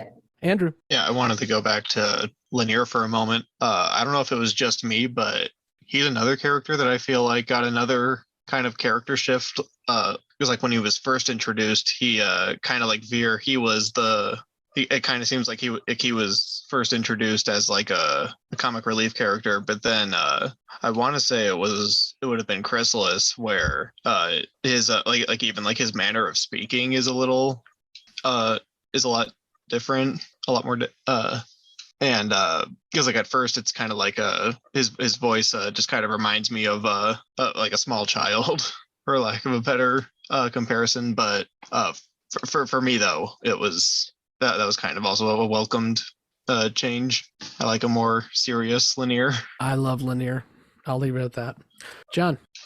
So I'm a little surprised Justin hasn't spoken up as much as I would have thought, because this episode gave us what we've been talking about, buddy. I mean, this was right here, the Minbari. This is the friction between the two factions here, or at least a big helping of it, which I wrote in my notes when I first saw it. I thought, oh man, maybe the warrior faction has overrun the religious faction. Maybe they're running things now. Or there were so many possibilities when he showed up and the way it was going down, and how he was basically saying, you betrayed us, so you're not honest with us. And the Great Council is super shady, which made me laugh, Nicole, when you said, oh, I don't know if they're really shady. I was like, these are the shadiest mofos this side of the Earth Alliance I've seen on this show yet. There's no way I'm getting off of that shady corner. Real quick, how much is known universe wide about the Great Council? Because Sheridan showed up and he already had knowledge. He knew right away, hey, this guy wouldn't have this info unless he was on the Great Council. Hey, the Great Council this, Great Council that. Because at first it seemed like it was some very secretive, shady cabal, and now it seems like quite a few people have some intimate knowledge of its workings. Should I say that question? Because the Great Council is the ruling body for the Minbari, so I don't think they're entirely secret as far as it existing. I think where it gets into the secret part is exactly who's on it, where they are, that type thing. Because even when we've seen members of the Great Council outside of the chamber, they never identify themselves really as Great Council members. They always have some other position or some other thing that they're using as a cover, but always seem to know more than they should. So I think that's kind of the secret part, is who they are, and the fact that, they're not in a government building somewhere on Minbar. They even have said a few times that they float around there in their Minbari war cruiser thing that they have with their Great Council chamber. So it's not like they're located on the homeworld.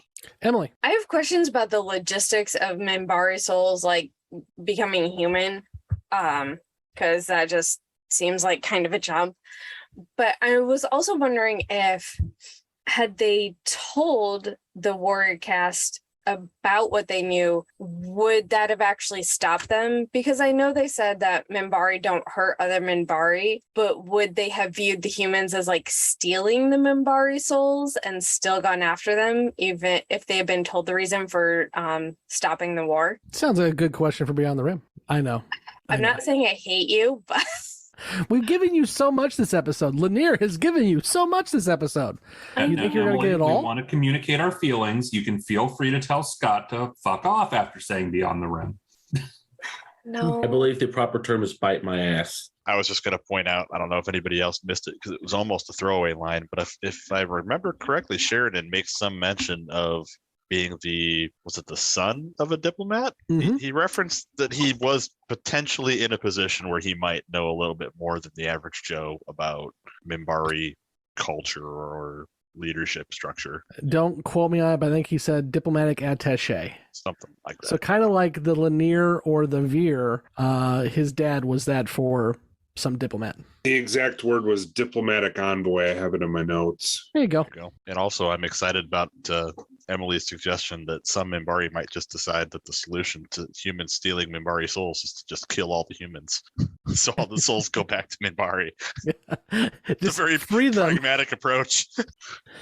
The other thing I want to just insert here about Sheridan is that they also said that he had a lot of dealings with the non-aligned worlds, the Centauri and the Narn. So he definitely has some level of diplomatic experience. Yep, Justin. I mean, going back to John, I had notes for it. We just hadn't gotten to that point yet. I do have a few things to say about the Warrior cast, and I think it's going to get a lot deeper and darker before too long, because if you say after the ship got destroyed, wherein Sheridan came back and said, hey, thanks for taking care of that of us. The captain of that cruiser said, yeah, we're not celebrating over here. Actually, most of us view these people as heroes, So like a lot of the Warrior cast really looked up to the people of the Trigati and stuff like that for taking that step and kind of, rebelling against the system and, deciding not to accept the surrender. And I think that their whole prospect of wanting to become martyrs, I think will have a lot of implications going forward, especially when you see that I can't remember the name of the captain right off the top of my head that died on Babylon 5, but he made the comment when they said that we don't, Minbari don't harm each other. He said, well, maybe we need to start. And I think maybe we're going to see that as a theme going forward with the Minbari. Okay, let's go ahead and go into questions and predictions. Not that you already haven't been throwing out questions and predictions, but we'll dive into those. And let's go to Justin first. Questions and predictions moving forward. Yeah, I mean, I guess the main question that everybody's going to have is, are we ever going to see Sinclair again? I kind of hope we do, but I don't know if his mental health or, filming ever kind of allowed for that to happen. And then, it's the paranoid person in me, who else can't we trust on B5? We already know some people up in high up in security are home guard. Who else is home guard? That's kind of the way I kind of pictured the whole transition happening from the way they described it is the new president, Clark. When Clark sent Sheridan out there, I think maybe was he part of the home guard? I don't really think so, but it's a good question. Is that actually what we heard? I thought they said that he was Clark's choice to go up there, or was that he was selected? Or did I misunderstand that? Yeah, no, he was selected by the former president as if Sinclair, in case anything went wrong, in case something happened to Sinclair, he was the guy. Now he has spoken to Clark too, because he said he spoke to the president, which would be Clark. So he's talked to both of them now, but originally he was selected. I forgot he was handpicked by Santiago. Mm-hmm. You're right. Never mind. But then I'm really curious to see what Delenn is like. And then my last kind of question is what are the Vorlon's role in all this? Like, what exactly does Kosh know about Delenn and her prophecy? How much is he involved? Was he involved in any of the presidential assassination stuff? Because he walked in and told Sinclair, and so it begins, and so that's, I'm kind of really curious to see how deep the Vorlon involvement goes from here. Emily, questions, predictions. The first question, actual question, is do we ever get the full story of the presidential assassination? And, was the VP actually in on it, part of the plotting of it? Or was it more like a wink, wink, nudge, nudge, I'm not going to be an actual party to it, but I'm going to hint, and the people who support me know what I'm saying kind of thing? What we've seen. And I guess my prediction is the darkness that Lanier talked about is the same as the shadows that the Centauri were worried about, and that is who Morden is working for. But then my question is that the group the Narn are trying to avoid that we saw many episodes ago. Are they all one and the same with different names? That's it. Jessi, questions, predictions. So Sinclair just never got to find out why the Battle of the Line ended then? From what we understand, who knows what he was told when he went to Minbar, but... Right. Okay. Because I feel like that would be pertinent information to him specifically. It would really piss him off if they didn't tell him. Right. And then I just feel like there was a lot of I don't know. I don't know. Ooh, I should have said this earlier, but I feel like there was a lot of closure issues with the way that they took him and sent him out. I get it. I mean, we've already kind of discussed this a lot, but I just feel like it was very unresolved. I guess and it's Justin's question too, are we ever going to see him again? And JMS would be knowing what JMS knew with him leaving the show and why he left the show. to still write him into the show could be, I guess, like you said, what'd you say? He always keeps a what? Trapdoor. Yeah. So, I mean, I guess that he could always work his way out of that if he had originally. I'm just wondering if he had planned to bring him back. So that's Good question. Yeah. I'm not going to answer it. I'm well aware. I don't ever expect you to answer my questions. I answer a couple. I answer the first one. I know. I just don't. I don't know. I think that's. I think the way that he left the show was really weird to me. The one thing I wanted to add that I forgot to mention earlier, and this is actually for our audience. I know JMS is very active on the Twitter and on the Facebook. We actually talked about this on Beyond the Rim a while back, but now that the rest of the team knows about the Switch, I want to throw out there, when you're interacting with JMS on social media, he has made it very clear that he does not want to discuss this topic. He actually tweeted out about a month ago, it's like going to a family member whose child died in childbirth and saying, hey, what would the child's bedroom color been if they would have survived? So he does not like talking about what ifs in terms of Sinclair. So as we're talking about this episode, I know we have a pretty good following. Obviously, we're chatting about it. We'll chat about it with the community, but I would recommend that we don't try to bring JMS into that conversation because he does not want to be a part of it. Andrew, questions, predictions? I have a prediction that I do think Sinclair will come back at some point, maybe as like a guest, because obviously he's not going to be like a main character anymore, but I'm just thinking, and Jessi kind of talked about this a little bit with Babylon Squared, where it was like an older Sinclair that was coming back from the future. I feel like from what I've been picking up on how JMS writes things, I feel like he's going to find a way to work that back in. And then my question is, what is this threat that the Minbari prophecy is talking about? Okay, John. So most of the questions that I had have been asked either by me during the episode or everyone going before me. The other question, it kind of goes a little bit to what Andrew was saying, was, will Delen's decision to go through with the Chrysalis inflame the Minbari conflict? And that leads into my prediction, because I think that the main conflict, the main focus of this season is going to be the Minbari conflict between the two factions. And I know Emily said it as a joke, and I think Mike read it as a joke, but I wouldn't be surprised. It's a good line of thought for the military faction, who still, it seems harbors hate for the humans, to say or find out that they're stealing our souls, so we have to go eliminate them. This is, they're not real Minbari, they're imposter Minbaris. And that will, drive a conflict between them and the religious faction in whatever the prophecy is, dealing with the darkness or whatever you want to call it, which I also agree with Emily. I think it's all the same. Everyone's talking about the same thing. It's what we saw at the end of season 1.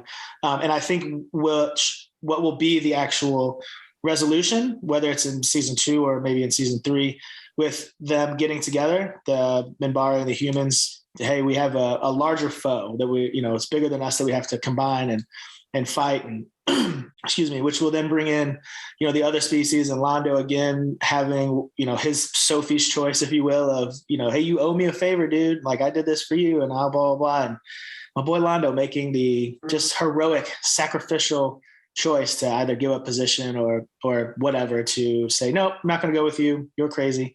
I'm going to throw my lot in with the good guys, and we're going to rise up to beat you and on all of your grossness.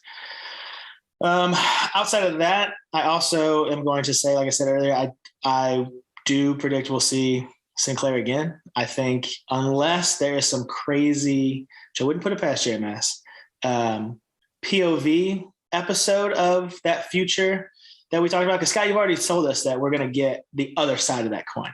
So it would be crazy if they were able to edit or go around not seeing Sinclair in that. Again, not saying it can't happen, but my prediction is that they won't, and that we will see Sinclair, and that we'll have a lovely resolution or whatever. And now, whether that's this season or not, I don't know, but I think that's definitely in the cards. And Nicole. So some of my questions have been asked already, but I also would like to know, what is the darkness? Is it those creepy spider black things we saw that blew up the raiders and, is that the darkness? That was a great point I think Emily made. And what's the prophecy? Like, what's the rest of the prophecy that Linear didn't speak of? I want to know what that is. Also, when at the very end, when the Minbari captain was talking to Sheridan, he had said, we mourn these people, we respect them.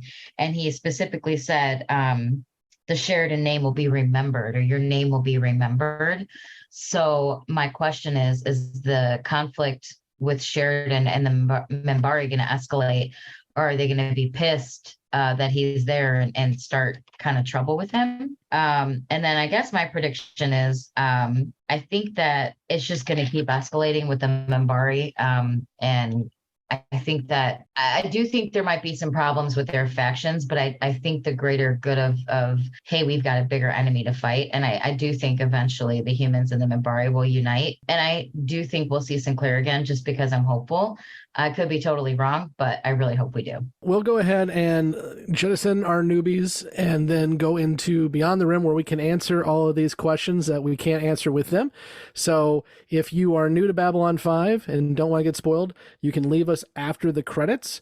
And then if you are somebody who has already seen the show or doesn't care about being spoiled, you can stay after the credits and we will answer all of these questions. Until next week when we talk about Revelations, I have been Scott, and with me has been Emily, Jessi, John, Justin, Nicole, Andrew, Kevin, and Mike, and Blake. Okay, we will see you all next week, and those who don't care about spoilers, stick around. Hey, listen, you can't say and. You should have been and Mike with Blake. You know how they do it in the movies. There's not two ands. Featuring Blake. Thank you for listening to Gray 17, a Babylon 5 podcast. You can find all the places to listen to this podcast and links to our social media accounts at anchor.fm/Gray17podcast. We want to hear from you, so please join the discussion on Facebook and Twitter. Be sure to subscribe and leave a review. Gray 17 is a part of the Front Row Network and NPR Illinois Community Voices. You can find all the Front Row shows at thefrontrownetwork.com. Gray 17 is not affiliated with, and this podcast has not been prepared, approved, or licensed by Warner Brothers or any other owners of the Babylon 5 copyright. All audio clips included in this podcast are the intellectual property of their respective copyright holders. They are included here for the purpose of review, and no infringement is intended. The opening and closing Babylon 5 themes are available from Falling Matter on YouTube. And what's out there? The rim, And beyond that? the truth.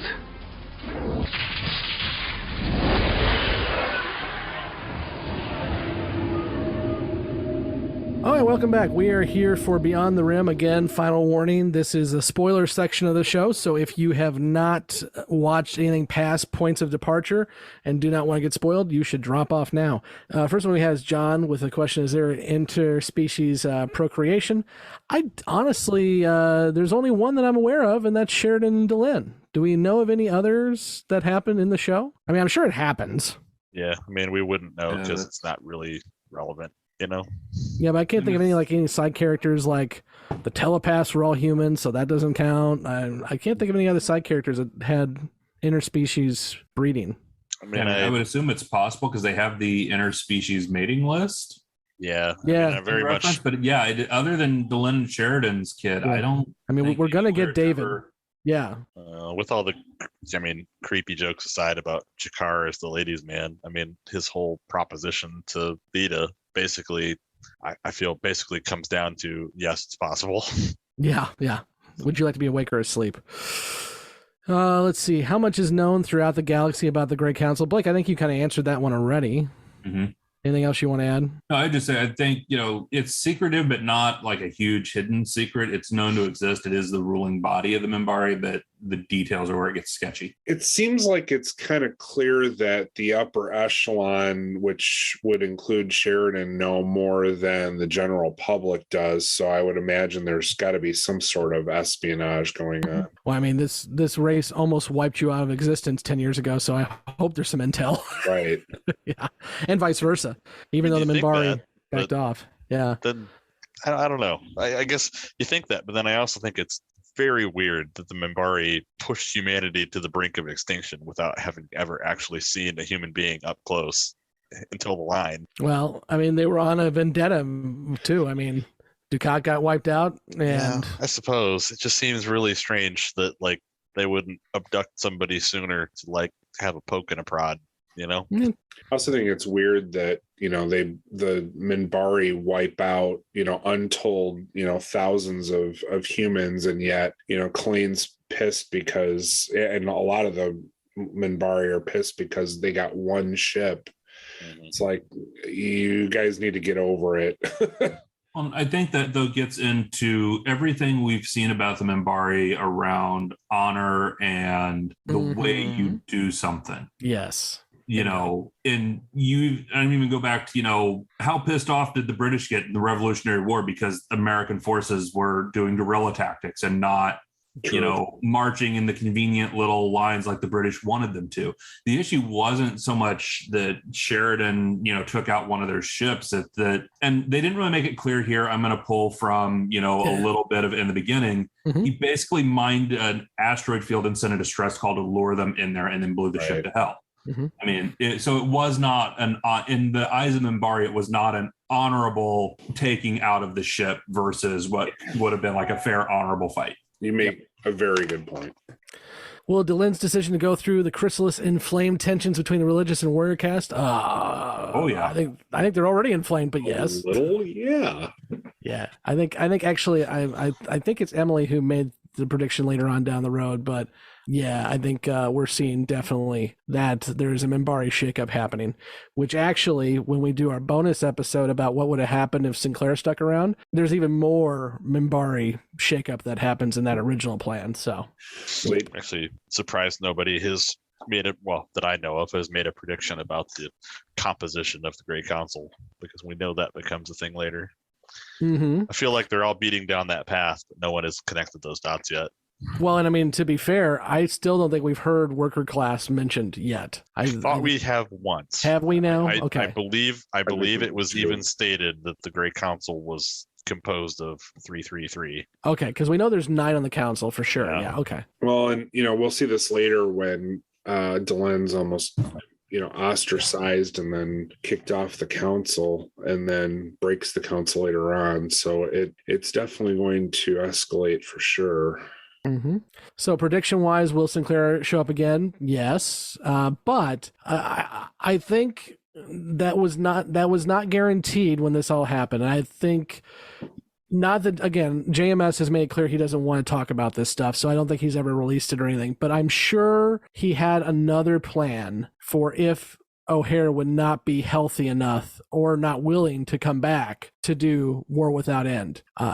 So I'm glad that he will come back, but I don't think at this point that was a surefire thing. So this conversation is something that was definitely had at the time as well, too, by not only the fans, but by the production. As a fan, I am very, very happy that he was able to at least come back for War Without End, because I think that in the end, the Sinclair character wrap up is a really beautiful part of the story. I'm really glad that O'Hare was able to film that.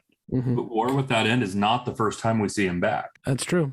Because there's the video he sends Garibaldi introducing the Rangers. Yeah, hello, old friend. JMS, actually, my understanding is JMS recorded that during season 1. Ah, that makes sense. And I kind of wonder when they were, because they knew what was going on when Babylon Square was filmed. I've always just kind of wondered in the back of my head, was there not some lost footage somewhere there that was plan B? I have no source for that or anything, but I've just always wondered, was there some filming there that took place that could have been used in the event of not able to do the rest of it? Yeah, this is 100% assumption, but I think you could have pulled it off, because obviously he's in the encounter suit or space suit for most of it. And if you just keep the camera rolling a little bit longer, you can get most of what you need with his old version. Of course, you would lose a lot of what War Without End is, but at that point, you're 3 years away or 2 years away, so you don't know what you have anyway, for the most part. I am looking forward to seeing when he does pop back up, because I think it'll be a welcome sight, even for those who weren't big Sinclair fans, just for what Kevin is saying, too. I think they give him a really good send-off. Yeah. There'll be significant conflict between the two casts. Yes. The humans in Minbari will join forces. Yes. I mean, if you guys have anything else on to add, but yeah.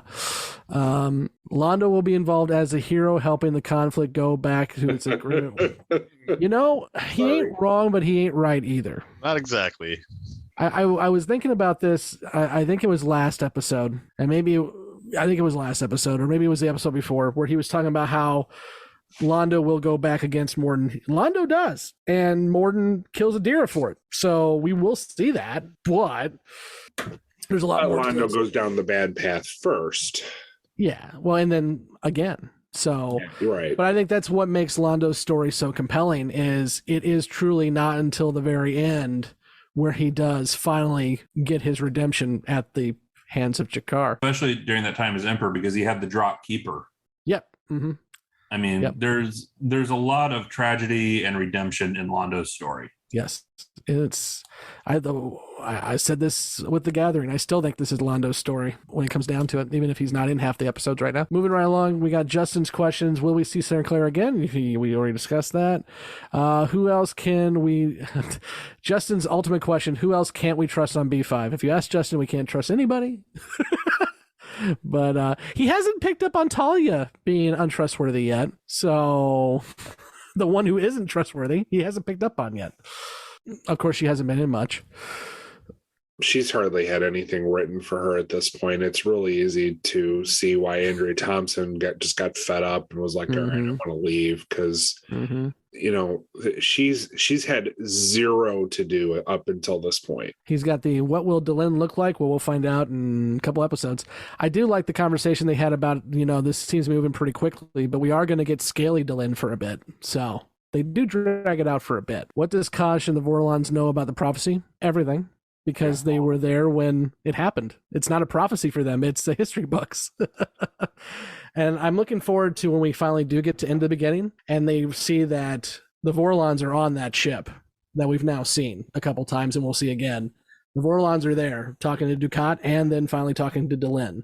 So, which ties back to what we saw last week when Delenn went to Kosh and said, I need to see before I make this decision. And he shows her, just to back up what she's already heard from him over and over again. Will the Vorlons be more involved now? Kinda. A little. And they will get a lot more involved when Sheridan forces their hand and forces Kosh to do stuff Kosh didn't want to do. Well, I said Kosh will get a lot more involved because, so I've binged forward. I've talked to you about this, Scott. I binged forward up into season 4 just to watch the, you know, Sheridan arc and take a refresher on it my own self. You stopped at season 5? How dare you? I did. You know, you really see Kosh get involved as a mentor and father figure to Sheridan, especially in these early episodes, into his journey through the story. So I do think you're going to see more of the Vorlons, but you're also going to see more of Kosh coming into play and trying to guide things. You know, and as much as JMS's original excuse for why Sinclair O'Hare left was the whole he was just being a problem solver, you kind of see it here because Sheridan allows JMS to do more, much like you're just talking about with the Kosh mentoring and everything else. Sheridan, as a character, is more of a blank slate that he can mold. Well, and, you know, the acting chops, they couldn't be more the difference couldn't be more stark. I mean, Boxleitner is just a much better actor. I don't know. I hear where you're coming from, and I think you are right. But based on what we've seen right now, I question that. The first episode with Boxleitner, he's much more of a warm character, but I don't know if that's acting rather than just the way he's written. We will definitely see a lot more from Boxleitner, and I think at the end of the day, I can make that assumption too, but I don't see it right now. I think O'Hare is given a bad rap in that case. But that's my opinion. I think the biggest thing for me is the fact that, and I kind of made a joke about this earlier, but it's 100% the truth. I feel like Sinclair's character is very uneven compared to what we've seen of Boxleitner being what I would describe as a more straightforward kind of mold conforming archetype. I think Sinclair, the character of Sinclair tries to play two kind of opposing sides of you know, father figure / kind of rebel rogue, and it's unusual. It sometimes comes across in an awkward way that makes me wonder if it's bad acting or just a difficult portrayal. Well, I think some of it's story too, Mike, because and we're going to get an answer to that in a few episodes with Sheridan when General Haig comes back in person and visits the station and talks about why Sheridan was selected and basically says, he was President Santiago's second choice, and that on paper he looks like the military hard ass. Now the line in that is going to be, but you and I both know you're not. Mm-hmm. And so I think there's going to be a lot more depth to explore in this character where he can be that more buttoned up military commander on when he needs to be on the surface, but then we can see more of those rogue elements when they need to come out as well. Mm-hmm.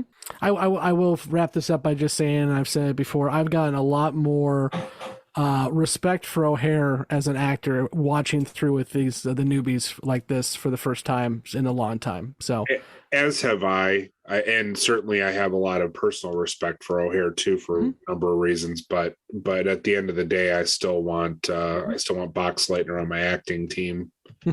I'm sure just glad we can stop worrying about showing off Sheridan gifts and everything else too.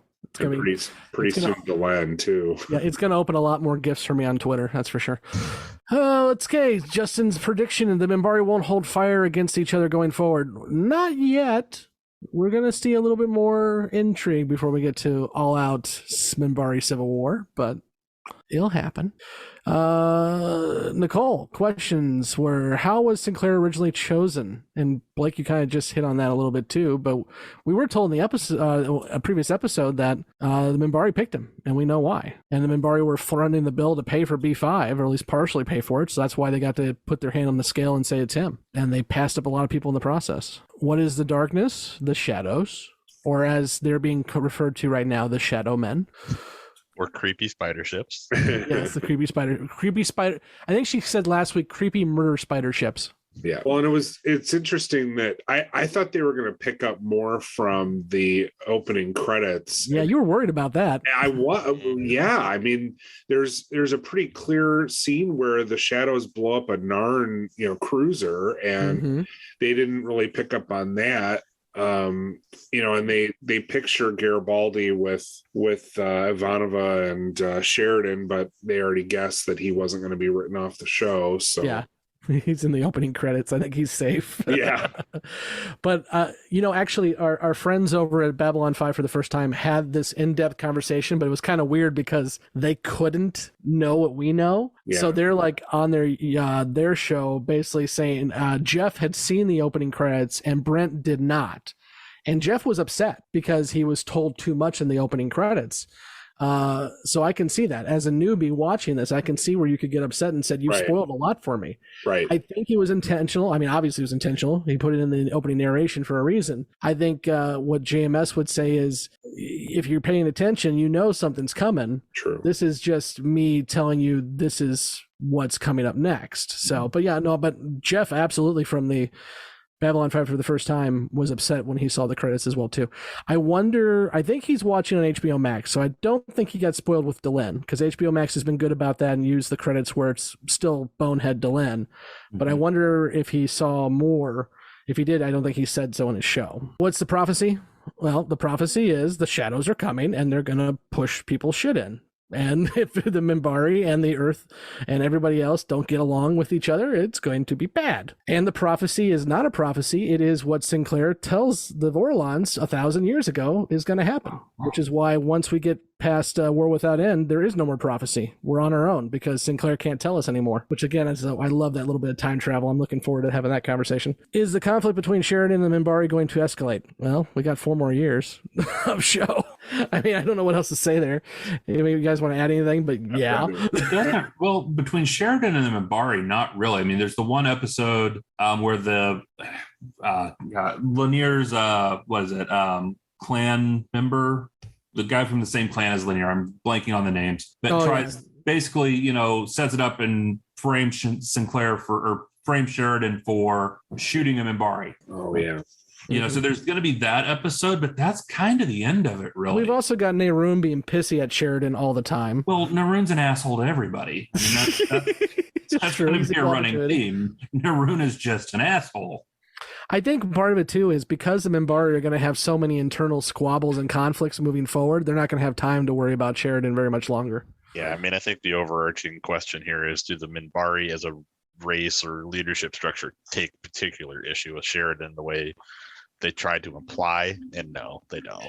Plus, he really doesn't do anything, throughout his tenure at Babylon 5 to tick off the Minbari too much. I mean, it can't be too bad either, because spoiler, when Babylon 5 gets its version of the Defiant, and Sheridan gets the White Star, it is a Minbari crewed vessel. That's true. That's another thing that in the very same episode, I keep referring back to the other guys, but they're watching this at the same time we are. Brent mentions that he thought the Agamemnon was going to be the Defiant, and everyone in the chat's like trying to be good and not mentioning the White Star in their YouTube chat. Let's see here. Prediction: Ivanova and Sheridan will work well together. Well, that's not much of a prediction, Nicole. You've seen it already. The Minbari conflict will escalate. We've hit on that. Yep. Eventually, the humans and Minbari will unite. Well, if not, then Shadows win. So, yeah. And we will see Sinclair again. Okay. Go ahead. Somebody had something? No, go ahead. Jessi, are we going to see Sinclair again? We've seen that. Does JMS plan to bring Sinclair back? Yes, as we've already discussed. Emily, would the Minbari warrior cast have allowed the war to end? No. Yeah, and we get told that, right? What's Nehruin say? That pretty clearly. Yeah, if I had known why we surrendered, we would never have surrendered, or a little laughed at, or whatever he said. Yeah, he said something to the effect of, I didn't know whether to laugh or cry. That's what he said. Thank you. It's been several years since I've seen that episode, but yes. This was a really interesting point by Emily. Would they have viewed the loss of souls as a theft? Mm-hmm. I thought that was really interesting. Mm-hmm. She reads into stuff more than some of us do. It was, but it wasn't really. I don't think they view it as a theft. Where they got it was, as Lanier put it, they noticed that souls were missing from their less and less were being reborn each year, and they wondered where they were going, and then they kind of found out. So. And that's the sacred part of the soul with Minbari is the soul is reborn. Mm-hmm. For them, it's not so much an afterlife as the soul is reborn into a new body, into a new host. They kind of follow Carl Sagan's idea of the universe learning itself as it goes. The whole idea is making your race better by growing through reincarnation. Can we talk about how shitty their culture must be when they also throw in that line about the souls that are brought back don't live up to the previous generation? Well, I kind of see that as Lanier talking about himself too. Lanier's got some imposter syndrome, big time. I suppose, man. Just listen to the boomers talk about the rest of us. That is precisely what I'm thinking about right now. But this also harkens back to the whole Soul Hunter conversation about how there's this other race of people out there who judge whether you're worth saving or not. Yeah. And it's very like, nah, man, you don't hit the requirement on the scale. Sorry. What do you say to Sinclair? I'm not here for you. I'm not here for you. Like, ouch. Okay. Which was definitely written before we found out Sinclair's Valen, but that's a whole nother thing. Do we ever get the full story on the assassination? Sure do. Mm-hmm. Fairly soon, actually. Yeah. Was VP Clark involved in the assassination plot? Yes. Oh, hell yes. Yes. And we already mentioned LBJ once. Why not keep it going? Yeah. Well, Mike and I had a college course on that once. Ooh, funny aside, I was talking to a buddy recently who's a we'll just say younger lad, and he was not aware that there was any footage of the JFK assassination, and he had actually in his 20s seen it for the first time and was kind of shook by it. And I was like, well, hey, I don't know how you made it this far in life, but yeah, it was kind of a funny I almost mentioned it back when Andrew brought up the whole 9/11 thing, not to further bring down the room, but I'm like, yeah, it was a pretty serious deal, and it was also pretty graphic. And Scott and I got to watch it 1,000 times that semester. How many times did he rewind that tape? That one night? 10 a night. I watched JFK's head explode way too many times for a college course. Ugh. But yeah. Let's see. It was a good course, though. Presidential assassinations. Better than an Oliver Stone film. Yeah, that he went over that too. He, by the way, the professor we had, and I agree with him. By the way, is not a conspiracy theorist, and He made very clear that he thought Oliver Stone was a hack. Let's see. Is the coming darkness the shadows? Yes. Is who Morden works for? Yes. Is that who the Centauri want to avoid? I don't. They're not avoiding them right now. Well, they're very much in bed with the shadows right now. They should. Yeah. Yes, they really should listen to Mrs. Roddenberry when she tells them not to play around with the shadows, but they don't. She didn't have any predictions. So Andrew's question: what is this threat that the Minbari prophecy refers to? The shadows. And prediction: Sinclair will come back as a guest star to wrap up Babylon Squared. Yes. Nailed it. Yeah, JMS will find a way to work that back in. Yes. And the way he works it back in, I think War Without End is just an amazing two-parter. So I'm looking forward to that when it comes in season 3. What else we got? Anybody else have anything they want to add about this conversation?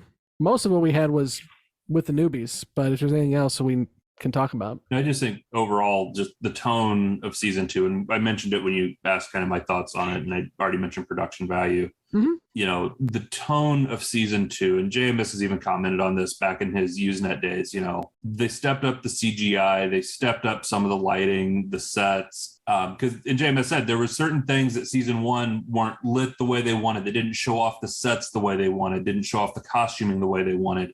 So come season 2, they adjusted a lot of that. I think really season 2, to me, it visually looks better. I think the writing has hit a point where it's better, you know, and that's the one thing JMS answered when he was asked how the show changed from the first season to the last, and his answer was it got better. And that, I think that's what we see with season 2. We're seeing it get better as the story develops, as these pieces come into place. Mm-hmm. You know, the story gets better, it looks better, just all of it. And even with the credits evolving into the different credit sequences that tell the story you're going to see in that season, both from the visuals and also the tone of the music. You know, I'm surprised Nicole didn't pick up on that. The tone of the music changes with the credits with the season, because it helps tell that story of what the tone and tenor of the season is going to be. I'm curious, because you brought that up, and this is probably a conversation we can have with the newbies a long time from now. What for all of you, what is your favorite opening credit season in terms of just like how they look, the narration, the music? What's your favorite? As much as I love to shit on season 5, I actually do like the season 5 credits. That one's really good too. Yeah, that's a good one. Because that's kind of all of them, really. Because it starts off, it's all of them. It's the whole story. I also like Ivanova doing season 3, even though that's dark, you know, and then kind of bright a little bit at the end. I like that one, but I agree with Blake. I think season 5's credit scene is probably the best one. Mike, what do you think? Have you seen them lately? I have not seen all of them lately. It's funny you just said that, because the thing that sticks out in my mind is the credit sequence that ends with "It fails." That's 3. That I wasn't sure where that was at. You're saying it was 3. Yeah, so that's 3. Yeah, but that was our last best hope for peace. It failed. Is firmly planted in my memory as the thing to remember. Yeah, and that is a good one.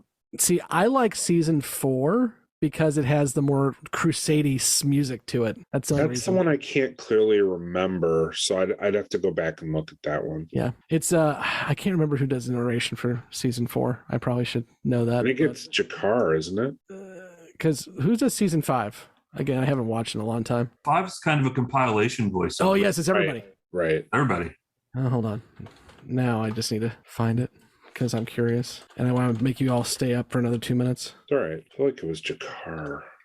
You may be right. Let's see. Hold on, I can do that. We're done with this, so I can reclaim this. Oh, wait. I think they had a few voices in that one, too, because I remember Lanier had something. Yeah, we're going to find out here in just 1 second, because I got it pulled up. It was the year of fire. Yep. The year of destruction. The year we took back what was ours. It was the year of rebirth. The year of great sadness. The year of pain. And a year of joy. It was a new age. It was the end of history. It was a year everything changed. The year is 2261. The place, Babylon 5.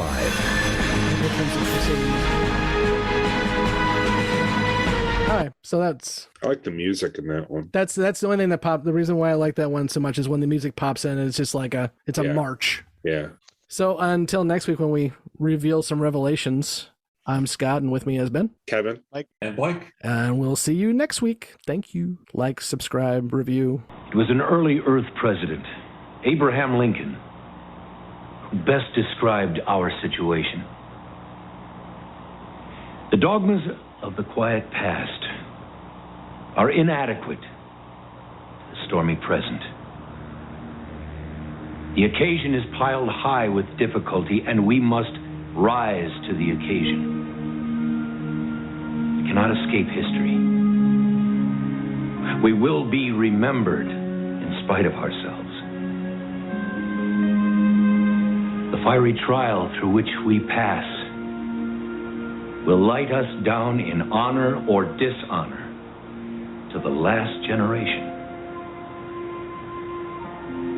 We shall nobly save or meanly lose our last